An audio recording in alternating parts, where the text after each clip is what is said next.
तो हेलो बच्चों, मेरा नाम है मोहित और आपका स्वागत है हमारे यूट्यूब चैनल हिस्ट्री चैंपियन में। तो जैसा कि आप जानते हो, आपका जो पेपर होने वाला history of the modern world, आधुनिक विश्व का इतिहास, इससे संबंधित मैंने जितने भी क्लासेस सभी डाल दिए। लेकिन काफी बच्चों का सवाल आ रहा था कि सर, अब अति लघुतरात्मक वाले प्रश्न डाल दो, वो काफी बार मैच नहीं होते हैं। तो मैंने पूरा रिसर्च करके पिछले सालों के जो ट्रेंड रहा अपना, उसी आधार पे मैंने प्रीवियस ईयर के क्वेश्चन बनाए। तो चलो शुरू करते हैं अपन वीडियो को। आपको चैनल को सब्सक्राइब कर देना है, वीडियो को लाइक कर देना और अपने दोस्तों को जरूर से शेयर कर देना है। आपको पीडीएफ टेलीग्राम पर मिलती है हमारे गेस मतलब कंप्लीट सॉल्यूशन वाली। बाकी के क्लासेस देखनी है तो प्ले लिस्ट का लिंक दिया डिस्क्रिप्शन में, वहां से जाकर देख सकते हो। चलो शुरू करते हैं। पहली यूनिट से शुरू करेंगे अपन। पुनः जागरण शब्द का क्या अर्थ होता है? तो पुनः जागरण का अर्थ क्या होता है? नव जागरण हुआ कोई भी चीज का। अच्छा, ये पुनः जागरण क्या था? ये उस समय की बात है जब यूरोप के अंदर, जैसे अपने हिंदू धर्म के अंदर जो भक्ति आंदोलन होता है, जहाँ पर हमारे हिंदू धर्म के अंदर जिस अलग अलग प्रकार की कुरीतियां आ गई थी, उनको दूर करने के लिए भक्ति आंदोलन की शुरुआत होती है।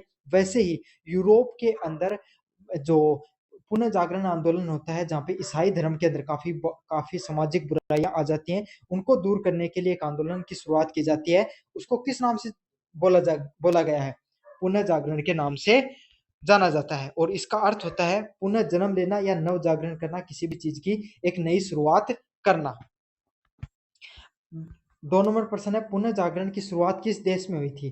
तो पुनः जागरण की किस देश में शुरुआत हुई थी? तो पुनः जागरण है उसकी शुरुआत इटली में हुई थी। तो किस देश में शुरुआत हुई थी पुनः जागरण की? पुनः जागरण की शुरुआत है वो इटली देश के अंदर हुई थी। 3 नंबर प्रश्न की बात करूं, मानववाद के जनक किसे कहा जाता है? तो पेट्रोक को मानववाद का जनक कहा जाता है। तो किसको कहा जाता है? पेट्राक को मानववाद का जनक कहा जाता है। ये जो प्रश्न है, यही ट्रेंड है कि आपको डिफरेंट टाइप के क्वेश्चन है वो देखने को मिलेंगे थोड़े थोड़े, जो आपको कहीं नहीं पढ़े होंगे, आपकी जो सीरीज में भी नहीं होंगे। समझ में आ गया? तो आपको जो पेट्राक है उसको क्या मानववाद का जनक कहा जाता है। अगले वाले प्रश्न की बात करूं, धर्म सुधार आंदोलन के प्रमुख नेता कौन थे? तो आपको पता मार्टिन लूथर है, उनके द्वारा जो धर्म सुधार आंदोलन है उनके प्रमुख नेता हुए हैं वो, क्योंकि उन्हीं के द्वारा इस शुरुआत की गई थी सबसे पहले जो ईसाई धर्म में रिफॉर्म्स की। उसके बाद में ईसाई धर्म वो 2 भागों में बट जाता है। 5 नंबर प्रश्न की बात को, प्रति सुधार काल में जो सोवियत संघ की स्थापना किसने की थी? तो किसने की थी? इग्नेस इग्नेशियस लोयोला ने किसकी शुरुआत की थी आपके सामने? जेसुएट संघ की शुरुआत की थी। काफी काफी मोस्ट इंपोर्टेंट क्वेश्चन ये सब, इनको अच्छे से याद कर लेना इन प्रश्न को। 6 नंबर प्रश्न की बात को, सामंतवाद से पूंजीवाद का परिवर्तन का एक कारण क्या है? तो सामंतवाद से पूंजीवाद की तरफ बढ़ना किसका कारण है? व्यापार और उद्योगों की विकास की तरफ। तो पहले क्या हुआ करता था, पहले जमीन की ज्यादा वैल्यू हुआ करती थी। जिस व्यक्ति के पास ज्यादा जमीन होती थी, वही व्यक्ति क्या होता, सबसे ज्यादा धनवान होता था। क्यों? क्योंकि वही कृषि करता था, वही वही जो इंसान कृषि करता था उसको उतनी ज्यादा उत्पादन होती थी, उतना ही ज्यादा उसके पास पैसा होता था। लेकिन फिर क्या हुआ, फिर कृषि की वैल्यू कम हो गई। क्यों? उद्योग स्थापित होने लगे और लोगों के पास धीरे धीरे, कुछ लोग हैं उनके पास समाज में पैसा आने लगा। तो जो समाज के अंदर जिन लोगों के पास ज्यादा पैसा आने लगा, उन्हें पूंजीवाद के नाम से जाना जाता है। तो पूंजीवाद की शुरुआत क्यों हुई? व्यापार और उद्योगों के विकास के कारण। अगले वाला प्रश्न है, अमेरिका की क्रांति की शुरुआत कब से हुई? तो अमेरिका में क्रांति की शुरुआत कब हुई? 1775 में अमेरिका की क्रांति की शुरुआत होती है। और किसके द्वारा की जाती है, आप कमेंट में जरूर से बताना। 8 नंबर प्रश्न की बात करूं, अमेरिका स्वतंत्र घोषणा पत्र किसके द्वारा लिखा गया? थॉमस जेफरसन के द्वारा अमेरिका का घोषणा पत्र लिखा गया। तो किसके द्वारा लिखा गया? थॉमस जेफरसन है उसके द्वारा अमेरिका का घोषणा पत्र को लिखा गया। अगले वाला प्रश्न है, फ्रांसीसी क्रांति की शुरुआत किस घटना से हुई थी? तो बोत्सिल किले के पतन से फ्रांसीसी घटना है उसकी शुरुआत हुई थी। तो किससे हुई थी? बोत्सिल जो किला है उसको ढाकर, उसको तोड़कर या उसको उसके अंदर घुसकर लोगों ने किसकी? फ्रांसीसी क्रांति की शुरुआत की थी। 10 नंबर प्रश्न की बात करूं, बोत्सिल का पतन कब हुआ था? तो 14 जुलाई 1789 के अंदर बोत्सिल का पतन होता है। 11 नंबर प्रश्न की बात करूँ, टेनिस कोर्ट की शपथ का उद्देश्य क्या था? तो टेनिस कोर्ट की शपथ का उद्देश्य था नया संविधान बनाने के लिए प्रतिज्ञा। तो यहाँ पर सारे लोग जो जिन्होंने जो क्रांति लाई थी उनके द्वारा सभी लोगों ने खड़े होकर इस चीज़ की शपथ ली थी कि हम सभी लोगों को जो लोग हैं उनके अधिकारों की बात करेंगे, उसी हिसाब से हम एक संविधान का निर्माण करेंगे, जिसमें सभी लोगों के मौलिक अधिकार होंगे, सभी लोगों को समानता का अधिकार होगा, सभी को स्वतंत्रता का अधिकार होगा। तो इन सब चीज़ों पर टेनिस कोर्ट नामक एक जगह है, वहाँ पर सभी लोगों ने मिलकर शपथ ली थी। अगले वाला प्रश्न है, नेपोलियन बोनापार्ट का जन्म कहाँ हुआ था? तो कोर्सिका नामक जगह है, वहाँ पर नेपोलियन बोनापार्ट है उनका जन्म हुआ था। तो कहाँ पर हुआ था? कोर्सिका नामक जगह है, वहाँ पर नेपोलियन बोनापार्ट उनका जन्म होता है। 13 नंबर प्रश्न की बात करूं, औद्योगिक क्रांति की शुरुआत किस देश में थी? तो इंग्लैंड देश में औद्योगिक क्रांति की शुरुआत होती है। तो किस देश में हुई थी? इंग्लैंड के अंदर औद्योगिक क्रांति की शुरुआत होती है। भाप इंजन का आविष्कार किसके द्वारा किया गया था? तो आप सबको पता है, जेम्स वाट के द्वारा भाप इंजन का आविष्कार किया गया था। 15 नंबर प्रश्न की बात करें, औद्योगिक क्रांति का एक सामाजिक प्रभाव बताइए। तो नगरीकरण और श्रमिक विकास है, उसका क्या होता है? विकास होता है औद्योगिक क्रांति से। तो मैं बता देता हूँ होता क्या है। जैसे जैसे उद्योगों का विकास होने लगा, लोग गांवों से पलायन कर कर कहाँ जाने लगे? शहरों की तरफ जाने लगे। इससे एक नया वर्ग उत्पन्न हुआ, श्रमिक वर्ग। समझ में आ गया? पहले भी हुआ करते थे, लेकिन अब बहुत बड़ा वर्ग निकल कर आया। जो गांव से लोग जो कम शिक्षित हुआ करते थे, जिनके पास कम पूंजी हुआ करती थी, वो लोग निकल कर उद्योगों की तरफ जाने लग गए। लोग लोगों ने क्या हुआ, वहां से लोगों एक अलग जो नगर, साथ के साथ नगर बसने लगे, और नगर मतलब शहरों का निर्माण हुआ, और श्रमिक वर्ग उसका भी निर्माण होता है। यूनिट नंबर 2 की बात करूं, राष्ट्रवाद और एकीकरण की बात है यूनिट नंबर 2 में। तो 29वीं शताब्दी में राष्ट्रवाद का उदय किस महाद्वीप में प्रमुख रूप से हुआ? तो किस महाद्वीप में हुआ? यूरोप में। जो 19वीं शताब्दी के अंदर राष्ट्रवाद का क्या होता है? उदय होता है, क्योंकि सबसे पहले इटली, फ्रांस, यहीं पर सबसे पहले आपको क्रांतियां देखने को मिलती हैं। अगले वाला प्रश्न है, जर्मनी एकीकरण का नेता कौन था? तो ओटो वान बिस्मार्क है, उसको किस नाम से जाना जाता है? जर्मनी के एकीकरण के प्रमुख नेता के रूप में जाना जाता है। तो किसको जाना जाता है? ओटो वान बिस्मार्क को। अगला प्रश्न है, बिस्मार्क का प्रसिद्ध उपनाम क्या था? लोहे चांसलर के नाम से जाना जाता है। आपको पता है वो जर्मनी का चांसलर था। उसने जर्मनी के अलग अलग देशों पे उसने क्या किया? काफी देशों को अपनी कूटनीति से मिला लिया, काफी को लड़ाई करके मिला लिया, और जर्मनी का एकीकरण कर दिया। तो उसको किस नाम से जाना जाता है आपके सामने? आयरन चांसलर के नाम से उसको जाना जाता है, लो चांसलर के नाम से उसको जाना जाता है। 4 नंबर प्रश्न की बात करूँ, इटली के एकीकरण में गोरीबाल्डी की भूमिका क्या थी? तो हमें इटली का जो एकीकरण होता है उसमें गोरीबाल्डी की क्या भूमिका थी? सैन्य नेतृत्व के रूप में उसने योगदान दिया था। तो गोरीबाल्डी ने किस चीज का योगदान दिया था? उसने लोगों का सैन्य रूप से नेतृत्व करने का कार्य किया था। 5 नंबर प्रश्न की बात करूँ, काउंट केवूर किस राज्य का प्रधानमंत्री था? तो काउंट केवूर सार्डियाना नामक जो जगह थी वहां का प्रधानमंत्री था। सन 1830 की क्रांति का आंदोलन किस देश में हुआ था? तो सन 1830 की क्रांति का जो आंदोलन है वो फ्रांस में देखने को मिलता है। तो कहाँ पर देखने को मिलता है आपको?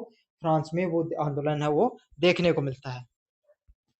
सन 1848 की क्रांति का एक प्रमुख कारण क्या था? सन 1848 की क्रांति का प्रमुख कारण था स्वतंत्रता और लोकतंत्र की मांग। तो किसकी मांग? सभी लोगों को स्वतंत्रता मिले और सभी लोगों को लोकतंत्र मिले, इसकी मांग की गई थी सन 1848 की क्रांति के अंदर। 8 नंबर प्रश्न की बात करूं, मेजी पुनर्स्थान किस देश में हुआ था? तो मेजी पुनर्स्थान है वो कहां पर देखने को मिलता है आपको? जापान के अंदर देखने को मिलती है। घटना कहां पर होती है? जापान के अंदर होती है। मेजी पुनर्स्थान का प्रमुख उद्देश्य क्या था? तो मेजी पुनर्स्थान का जो प्रमुख उद्देश्य था कि जापान का आधुनिकरण। जो जापान में आज के समय जो आप आधुनिकरण देखते हो, नई तकनीक का विकास करना, नए जो उद्योगों का निर्माण करना, वो किसके अंदर होता है? मेजी पुनर्स्थान के अंतर्गत आपको देखने को मिलता है। 10 नंबर प्रश्न की बात करूं, जर्मन साम्राज्य की स्थापना कब हुई थी? तो 1871 में जर्मन साम्राज्य की स्थापना हुई थी। रोम कब इटली की राजधानी बना? तो 1870 में। रोम कब इटली का राजधानी बना? 1870 में रोम है वो इटली की राजधानी बनता है। जोल्फरेमाइन क्या है? तो जोल्फरेमाइन है जर्मनी का एक शुल्क संघ के रूप में जो जोल्फरेमाइन को जाना जाता है। तो जर्मनी का एक शुल्क संघ है, उसको जोल्फरेमाइन के नाम से जाना जाता है। फाको परसा युद्ध कब हुआ था? तो फाको परसा युद्ध 1870 71वीं ईस्वी के अंदर आपको फाको परसा युद्ध है उसको देखने को मिला था। तो कब देखने को मिला था? 1870 या 71 में देखने को मिला था।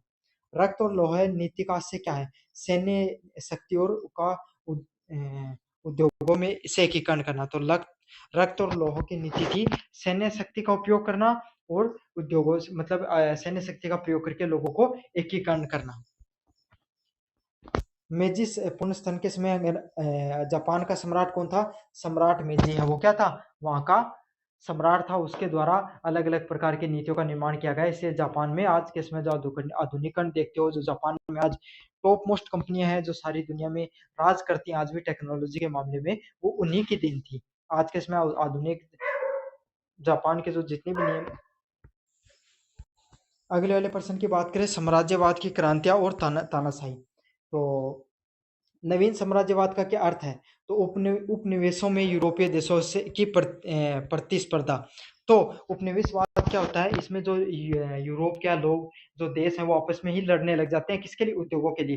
तो आपको पता है यूरोप की जनसंख्या सीमित थी और यूरोपीय औद्योगिक क्रांति है वो देखने को मिलती है। तो इतना प्रोडक्ट को वो बेचे कहाँ पर? इसलिए वो आपस में लड़ाई करने लगे थे। इसी को नवीन साम्राज्यवाद के नाम से जाना जाता है।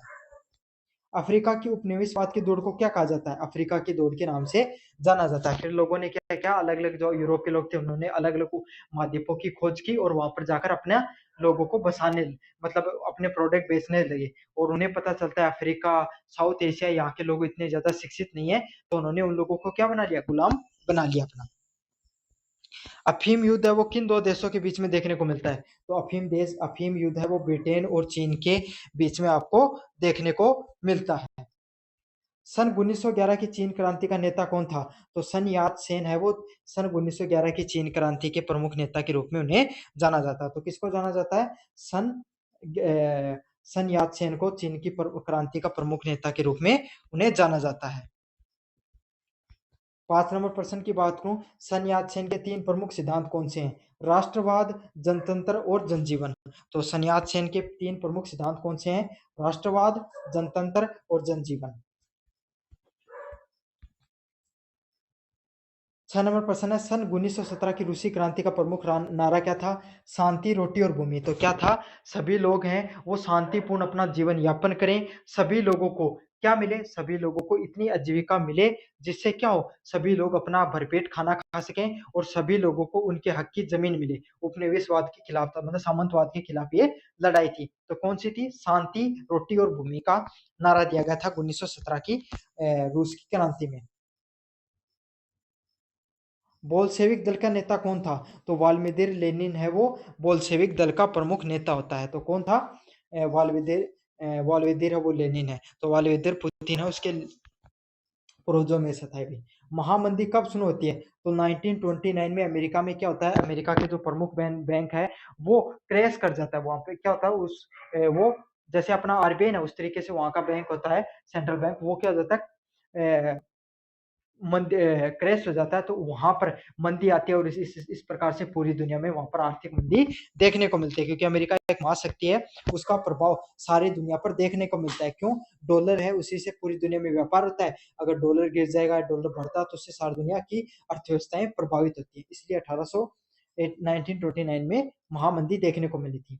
महामंदी का एक कारण बताओ। तो शेयर बाजार का जो पतन है वो देखने को मिलता है और उसकी वजह से काफी बैंक वो भी क्रैश हो गए थे। फांसीवाद की शुरुआत कब हुई थी? तो फांसीवाद की शुरुआत है वो इटली में हुई थी। मुसोलिनी का पूरा नाम क्या है? बेनिटो मुसोलिनी है वो मुसोलिनी का पूरा नाम है। तो क्या नाम है? बेनिटो मुसोलिनी उसका पूरा नाम है।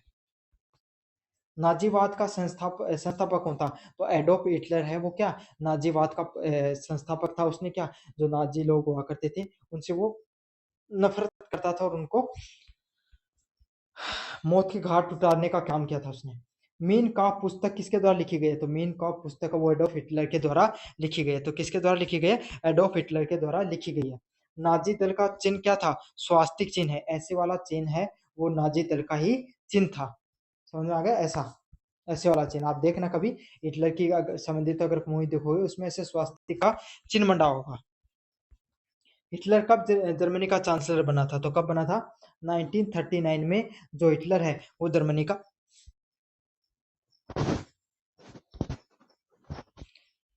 का चांसलर बना था। तो कब बना था? 1939 में हिटलर जर्मनी का चांसलर बन गया था। द्वितीय विश्व युद्ध और शीत युद्ध के संबंधित प्रश्न। द्वितीय विश्व युद्ध की शुरुआत कब मानी जाती है? तो 1939 में द्वितीय विश्व युद्ध उसकी शुरुआत मानी जाती है। तो कब मानी जाती है? 1939 में इसकी शुरुआत मानी जाती है।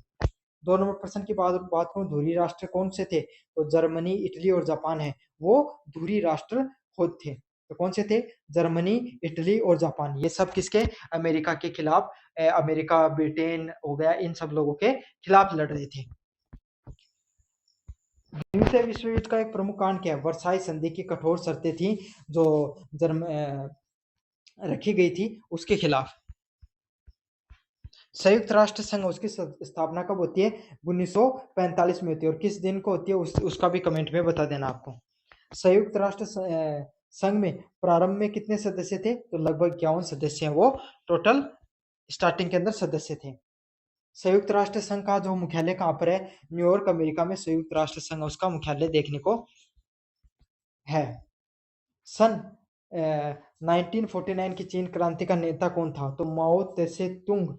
वो जो चीन की क्रांति है 1949 की, उसके प्रमुख नेता के रूप में माओ को जाना जाता है। तो इसे माओ क्रांति के रूप में भी जाना जाता है। यह भी एक बहुत चीन के अंदर जो आधुनिक चीन में आप सोशलिज्म वो देखते हो, आप कम्युनिज्म देखते हो, वो इन्हीं की देन है, माओ की ही देन है। ये भी बहुत खतरनाक हुआ करते थे। इन्होंने क्या कर दिया था? बहुत ज्यादा लोगों को मरवाने का कार्य किया था। नागरिक अधिकारों के आंदोलन के नेता का नाम बताइए। तो मार्टिन लूथर और किंग जूनियर है, ये नागरिकों के अधिकारों के लिए लड़ने वाले नेता थे। तो कौन से? मार्टिन लूथर और किंग जूनियर है, उनको नागरिकों के अधिकारों के लड़ने वाले नेता के रूप में जाना जाता है। मैकलम एक्स किस आंदोलन से जुड़े हुए थे? तो अश्वेत अधिकार आंदोलन से जुड़े हुए कौन थे? मैकलम एक्स है वो। मार्टिन लूथर किस प्रसिद्ध भाषण के नाम से जाना जाता है? मेरे पास एक सोपन है। 11 नंबर प्रश्न की बात करूं, शीत युद्ध में अमेरिका की विचारधारा क्या थी? तो शीत युद्ध में क्या थी? पूंजीवाद और लोकतंत्र से संबंधित आपको जो अमेरिका की विचारधारा देखने को मिलती है कि जो पैसे है उस पे, और लोकतंत्र, जो सबसे मजबूत लोकतंत्र है अमेरिका का, वही पैसा भी है उनके पास, तो वही विचारधारा के साथ उन्होंने लड़ाई की थी।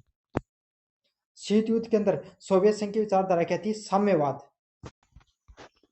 नाटो की स्थापना कब होती है? 1949। तो यूरोप के देश हो गए, उन्होंने मिलकर अपनी रक्षा के लिए एक देश की निर्माण किया था, उस किसका? नाटो का। महिला आंदोलन का एक प्रमुख मुद्दा क्या है? स्त्री पुरुष की समानता है, वो एक प्रमुख मुद्दा है। शीत युद्ध के बाद में कौन सी व्यवस्था में परिवर्तन आया? एक ध्रुवीय विश्व व्यवस्था को दिया गया। तो यहाँ पर जो आपके सामने जो रशिया है वो टूट जाता है, और अमेरिका एक प्रमुख राष्ट्र, शक्तिशाली राष्ट्र के रूप में उभर कर आता है। तो ये आपके सामने जितने भी प्रीवियस ईयर में आए हुए प्रश्नों के आधार पर मैंने एक नया मॉडल पेपर तैयार किया है, सारे के सारे। मुझे उम्मीद है इसी से इस बार आपके 10% देखने को मिलेंगे जरूर से। धन्यवाद।